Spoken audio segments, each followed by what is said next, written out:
ದೇಶದ 14ನೇ ರಾಷ್ಟ್ರಪತಿ ಆಯ್ಕೆಗೆ ನಡೆದ ಚುನಾವಣೆಯ ಮತ ಎಣಿಕೆ ದಿಲ್ಲಿಯ ಸಂಸತ್ ಭವನದಲ್ಲಿ ಆರಂಭವಾಗಿದೆ. ಮಧ್ಯಾಹ್ನ 3 ಗಂಟೆಯ ಒಳಗಾಗಿ ವಿಜಯಿ ಯಾರು ಅನ್ನೋದು ಗೊತ್ತಾಗುತ್ತೆ.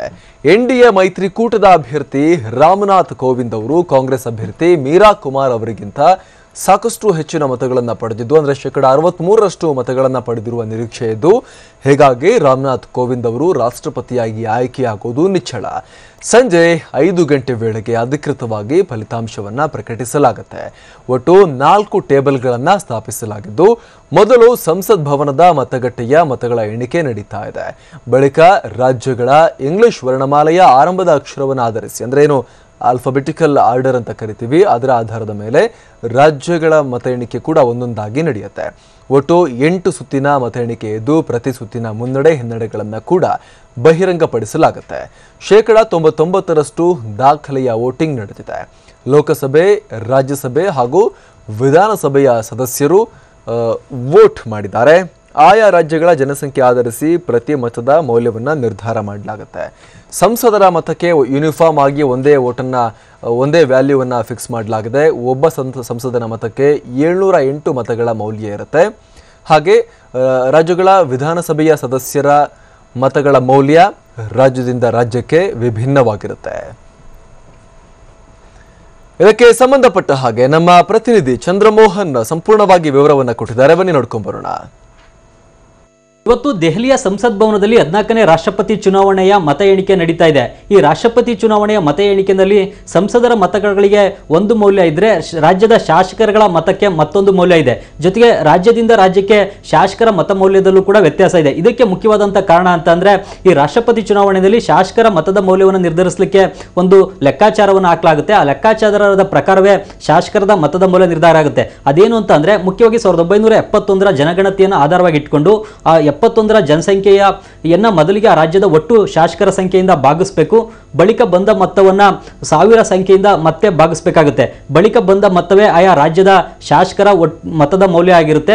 ಹೀಗೆ ಶಾಸಕರ ಮತದ ಮೌಲ್ಯವನ್ನ ನಿರ್ಧಾರವನ್ನು ಮಾಡಲಾಗುತ್ತೆ. ಜೊತೆಗೆ ಸಂಸದರ ಮತದ ಮೌಲ್ಯವನ್ನು ಲೆಕ್ಕ ಹಾಕಬೇಕಾದ್ರೆ ಎಲ್ಲಾ ರಾಜ್ಯಗಳ ಶಾಸಕರ ಒಟ್ಟು ಮತದ ಮೌಲ್ಯವನ್ನ ಒಟ್ಟು ಸಂಸದರ ಸಂಖ್ಯೆಯಾದ 776ರಿಂದ ಭಾಗಿಸಬೇಕು. ಅದಾದ ಬಳಿಕ ಬಂದ ಮೊತ್ತವೇ ಒಬ್ಬ ಸಂಸದರ ಮತದ ಮೌಲ್ಯ ಆಗಿರುತ್ತೆ. ಈ ಮೌಲ್ಯದ ಪ್ರಕಾರವೇ ಈಗ ರಾಷ್ಟ್ರಪತಿ ಚುನಾವಣೆಯಲ್ಲಿ ಮತದ ಎಣಿಕೆ ಕೂಡ ನಡೆಯುತ್ತೆ. ಮುಖ್ಯವಾಗಿ ಈಗ ಒಟ್ಟು ಈ ಎಲೆಕ್ಟ್ರಲ್ ಕಾಲೇಜ್ನಲ್ಲಿ ಮತದಾನ ಮಾಡಿರ್ತಕ್ಕಂತಹ ಶಾಸಕರು ಮತ್ತು ಸಂಸದರ ಒಟ್ಟು ಮತದ ಮೌಲ್ಯ ಅಂತ ಅಂದ್ರೆ 10,98,903 ಇದೆ. ಇದರ 50%ಕ್ಕಿಂತ ಹೆಚ್ಚಿನ ಮತಗಳನ್ನು ಪಡೆದವ್ರನ್ನ ಈ ರಾಷ್ಟ್ರಪತಿ ಚುನಾವಣೆಯಲ್ಲಿ ವಿಜಯಿ ಅಂತ ಘೋಷಿಸಲಾಗುತ್ತೆ. ಮೊದಲನೇದಾಗಿ ಈಗ ನಾವು ನಮ್ಮ ಕರ್ನಾಟಕ ರಾಜ್ಯದಲ್ಲಿ ಯಾವ ರೀತಿ ಶಾಸಕರ ಮತದ ಮೌಲ್ಯವನ್ನು ಈ ರಾಷ್ಟ್ರಪತಿ ಚುನಾವಣೆಯಲ್ಲಿ ನಿರ್ಧರಿಸಲಾಗುತ್ತೆ, ಯಾವ ರೀತಿ ಲೆಕ್ಕ ಹಾಕಲಾಗುತ್ತೆ ಅನ್ನೋದನ್ನ ನೋಡೋಣ. ಮುಖ್ಯವಾಗಿ ನಮ್ಮ ಕರ್ನಾಟಕ ರಾಜ್ಯದಲ್ಲಿ 1971ರ ಜನಸಂಖ್ಯೆ ಅಂತ ಅಂದ್ರೆ 2,92,99,014. ಇದನ್ನ ಮೊದಲಿಗೆ ಒಟ್ಟು ಶಾಸಕರ ಒಟ್ಟು ಸಂಖ್ಯೆ ಆದಂತ 224ರಿಂದ ಭಾಗಿಸಬೇಕು. ಈಗ ಭಾಗಿಸಿದಾಗ 1,90,799 ಸಂಖ್ಯೆ ಸಿಗುತ್ತೆ. ಈ ಸಂಖ್ಯೆಯನ್ನ ಮತ್ತೆ 1000ದಿಂದ ಭಾಗಿಸಬೇಕಾಗುತ್ತೆ. 1,30,799ನ 1000ದಿಂದ ಭಾಗಿಸಿದಾಗ 130.799 ಸಂಖ್ಯೆ ಸಿಗುತ್ತೆ.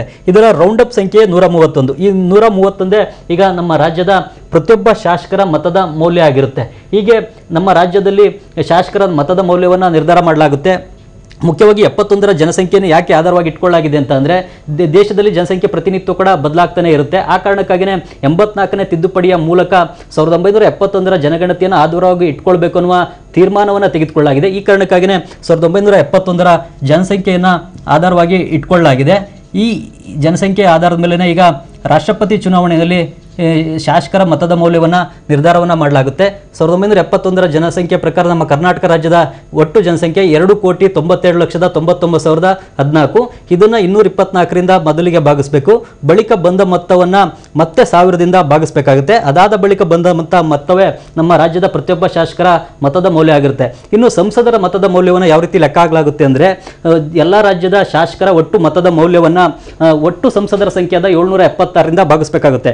ಮುಖ್ಯವಾಗಿ ಈಗ ನಮ್ಮ ದೇಶದಲ್ಲಿ ಇರತಕ್ಕಂತಹ ಎಲ್ಲ ಶಾಸಕರ ಒಟ್ಟು ಮತದ ಮೌಲ್ಯ 5,49,495. ಇದನ್ನು ಒಟ್ಟು ಸಂಸದರ ಸಂಖ್ಯೆಯಾದಂತಹ 776ರಿಂದ ಭಾಗಿಸಬೇಕು.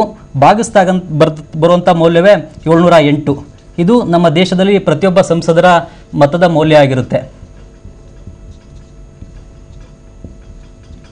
ಹೀಗೆ ಶಾಸಕರು ಮತ್ತು ಸಂಸದರ ಮತದ ಮೌಲ್ಯವನ್ನು ನಿರ್ಧಾರ ಮಾಡಲಾಗುತ್ತೆ.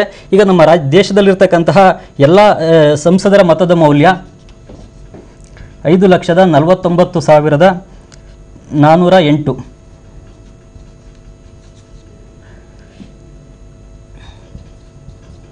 ಇನ್ನು MLAಗಳ ಒಟ್ಟು ಮತದ ಮೌಲ್ಯ 5,49,495. ಎರಡನ್ನು ಕೂಡಿದಾಗ ಒಟ್ಟು 10,98,903 ಬರುತ್ತೆ. ಇದು ಚಲಾವಣೆ ಆಗ್ತಕ್ಕಂಥ ಒಟ್ಟು ಮತಗಳು. ಈ ಮತಗಳ 50% ಹೆಚ್ಚಿನ ಮತಗಳನ್ನು ಈಗ ರಾಷ್ಟ್ರಪತಿ ಚುನಾವಣೆಯಲ್ಲಿ ಪಡೆದಂಥವ್ರನ್ನೇ ವಿಜಯಿ ಅಂತ ಘೋಷಣೆ ಮಾಡಲಾಗುತ್ತೆ. ಮುಖ್ಯವಾಗಿ ಈ ಬಾರಿಯ ರಾಷ್ಟ್ರಪತಿ ಚುನಾವಣೆಯಲ್ಲಿ NDA ಅಭ್ಯರ್ಥಿಯಾಗಿರುವ ರಾಮನಾಥ್ ಕೋವಿಂದ್ ಅವರು 63% ಹೆಚ್ಚಿನ ಮತಗಳನ್ನು ಪಡೆಯುವಂಥ ಸಾಧ್ಯತೆ ಇದೆ. ಹಾಗಾಗಿ ರಾಮನಾಥ್ ಕೋವಿಂದ್ ಅವರೇ ದೇಶದ 14ನೇ ರಾಷ್ಟ್ರಪತಿಯಾಗಿ ಆಯ್ಕೆ ಆಗ್ತಕ್ಕಂಥದ್ದು ಕೂಡ ಬಹುತೇಕ ನಿಶ್ಚಿತ. ಮಧ್ಯಾಹ್ನ 2ರಿಂದ 3 ಗಂಟೆ ವೇಳೆಗೆ 50% ಹೆಚ್ಚಿನ ಮತಗಳನ್ನು ರಾಮನಾಥ್ ಕೋವಿಂದ್ ಅವರು ಪಡೀತಾರೆ.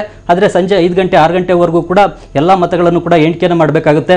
ಈ ಬಾರಿ ಬ್ಯಾಲೆಟ್ ಪೇಪರ್ನಲ್ಲಿ ರಾಷ್ಟ್ರಪತಿ ಚುನಾವಣೆ ಕೂಡ ನಡೆದಿದೆ. ಎಲ್ಲ MLAಗಳು ಮತ್ತು MP ಗಳು ಕೂಡ ಬ್ಯಾಲೆಟ್ ಪೇಪರ್ನಲ್ಲೇ ಮತವನ್ನು ಚಲಾವಣೆ ಮಾಡಿದರೆ ಈ ಬ್ಯಾಲೆಟ್ ಪೇಪರ್ಗಳನ್ನು ಕೂಡ ಈಗ ಸಂಜೆ 5 ಗಂಟೆವರೆಗೂ ಕೂಡ ಚುನಾವಣಾ ಅಧಿಕಾರಿಗಳು ಎಣಿಕೆಯನ್ನು ಮಾಡಲಿದ್ದಾರೆ. ಕ್ಯಾಮ್ರಾಮನ್ ಸಮೀರ್ ಜೊತೆ ಚಂದ್ರಮೋಹನ್, TV9 ಬೆಂಗಳೂರು.